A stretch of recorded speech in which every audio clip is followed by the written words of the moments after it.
আজকে আমরা দেখব খুলনা বিভাগের মেহেরপুর জেলার দর্শনীয় স্থানগুলো। তো এক নম্বরে রয়েছে মুজিবনগর পার্ক। এটি মেহেরপুরের সবচেয়ে গুরুত্বপূর্ণ পর্যটন কেন্দ্র। 1971 সালের 17ই এপ্রিল এখানে বাংলাদেশের প্রথম অস্থায়ী সরকার শপথ গ্রহণ করেন। এর প্রধান আকর্ষণ হলো বিশাল স্মৃতিসৌধ, মুক্তিযুদ্ধ ভিত্তিক মানচিত্র, শপথ গ্রহণের ভাস্কর্য এবং ঐতিহাসিক আম্রকানন। 2 নম্বরে রয়েছে আমঝুপি নীলকুঠি। এটি ব্রিটিশ আমলের নীল চাষের ইতিহাসের সাক্ষী হয়ে এখনো দাঁড়িয়ে আছে। এটি কাজলা নদীর তীরে অবস্থিত। নীলকুঠি ভবনটি এখন প্রত্নতাত্ত্বিক নিদর্শন হিসেবে সংরক্ষিত।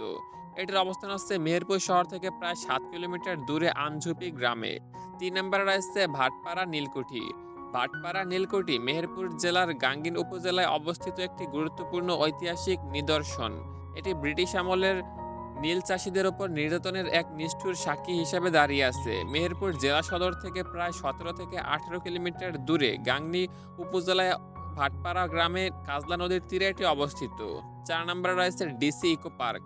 পার্কটি কাজলা নদীর তীরে অবস্থিত। নদীর দুই পাড়ের প্রাকৃতিক সৌন্দর্য এবং শান্ত পরিবেশ দর্শনার্থীদের মুগ্ধ করে। পার্কের ভেতরে কৃত্রিম লেক তৈরি করা হয়েছে, যেখানে দর্শনার্থীরা চাইলে নৌকা ভ্রমণ করতে পারেন। এছাড়াও রয়েছে সুন্দর একটি ঝর্ণা ও প্রাকৃতিক ফোয়ারা। 5 নম্বরে রয়েছে মেহেরপুর অনন্যা পার্ক। নিরিবিলি পরিবেশ এবং প্রাকৃতিক সৌন্দর্যের কারণে এটি পিকনিক বা পারিবারিক গেট টুগেদারের জন্য একটি ভালো স্থান।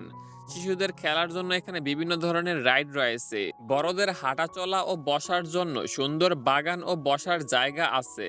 6 নম্বরে রয়েছে শ্রী শ্রী সিদ্ধেশ্বরী কালী মন্দির। এটি মেহেরপুর শহরের একটি ঐতিহাসিক এবং প্রাচীন হিন্দু মন্দির।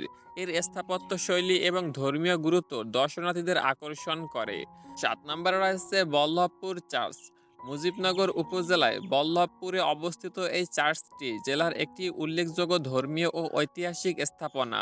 এর নিরিবিলি পরিবেশ এবং স্থাপত্য অনেক সুন্দর। 8 নম্বরে রয়েছে আমদহ গ্রামের স্থাপত্য নিদর্শন। মেহেরপুর সদর উপজেলার আমদহ গ্রামে কিছু প্রাচীন স্থাপত্যর ধ্বংসাবশেষ পাওয়া যায়, যা পর্যটকদের কাছে বেশ আগ্রহের বিষয়। সো গাইস, এগুলোই ছিল মেহেরপুর জেলার 8টি শীর্ষ দর্শনীয় স্থান। আপনার পছন্দের জায়গা কোনটি অবশ্যই কমেন্ট করে জানাবেন। জায়গা খুঁজে পেতে অসুবিধা হলে গুগল ম্যাপে নাম লিখে সার্চ করলে লোকেশন সহ পেয়ে যাবেন। যাওয়ার আগে আমাদের চ্যানেলটি সাবস্ক্রাইব করে দিবেন।